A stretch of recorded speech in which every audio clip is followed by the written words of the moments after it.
ఈ భూమండలం మీద ఈరోజు సమస్త ప్రజలు జరుపుకునే దీపావళి పండుగ అంటే జ్ఞానానికి ఒక మనిషి లోపల ఉండే ఒక జ్ఞాన జ్యోతిని వెలిగిస్తూ ఉంది. ఈ దీపావళికి రకరకాల అర్థాలు ఉన్నా కూడా ద్వాపర యుగానికి ముందు కూడా మనకి దీపావళి గురించి ప్రస్తావన ఉంది.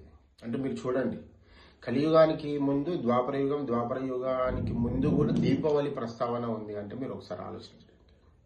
దీపావళి అనేది ఈ రోజుతో మనం జరుపుకునేది కాదు, ఆనాటి యుగాల నుంచి వస్తున్న ఒక గొప్ప జ్ఞాన జ్యోతి.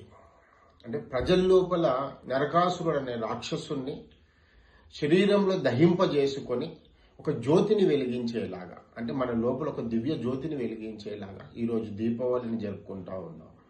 దీపావళికి ముందు శ్రీకృష్ణుడు నరకాసుర సంహారం చేశాడు.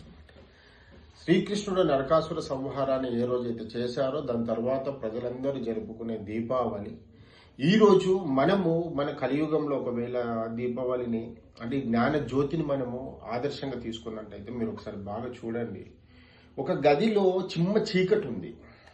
చూడండి, చాలా రోజుల నుంచి ఒక గదిలో చిమ్మ చీకటి ఉంది.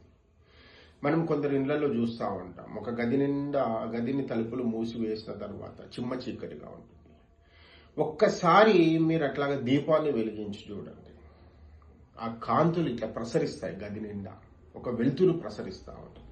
అట్లాగే మన శరీరం ఎప్పుడైతే అంధకారంతో నిండిపోయి ఉంటుందో, అంధకారం అంటే ఇక్కడ ఈర్ష, ద్వేషం, స్వార్థము, కామము, మదము, లోహం అంటే హరిషడ్ వర్గాలతో నిండిపోయి ఉంటుంది. అంటే నరకాసురుని అంటే రాక్షసునిగా సంబోధించుకోవచ్చు. అప్పుడు ప్రతి మనిషి తను చేయాల్సింది ఏంటంటే తన శరీరంలో ఒక జ్యోతిని వెలిగించాలి.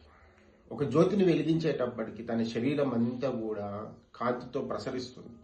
తరువాత జ్ఞాన జ్యోతి వెలుగుతుంది. మన శరీరంలో ఎప్పుడైతే జ్ఞాన జ్యోతి వెలుగుతుందో దీనికి మనిషి ఇంకో రూపకంగా కూడా ఉదాహరణ తీసుకోవచ్చు.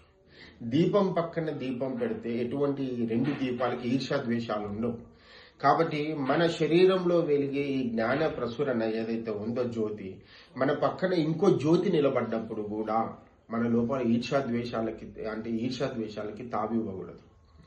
ఇలాంటి దీపావళికి నానార్థాలు ఎన్ని ఉన్నా కూడా ఈరోజు సమస్త ప్రజలు అర్థం చేసుకునేది మన దైవిక జీవితంలో ప్రతి మనిషి జ్ఞాన జ్యోతిని ఈరోజు దర్శింపజేసుకోవాలి. ఈరోజు రాత్రి చాలా అమోఘమైన రోజు. ఆనాటి నుంచి మనము ఈ దీపావళి రాత్రిని కాలరాత్రిగా పిలుస్తూ ఉంటాం. కాలరాత్రిగా పిలిచే ఈ దీపావళిలో కాళికాదేవిని ఆరాధిస్తాం.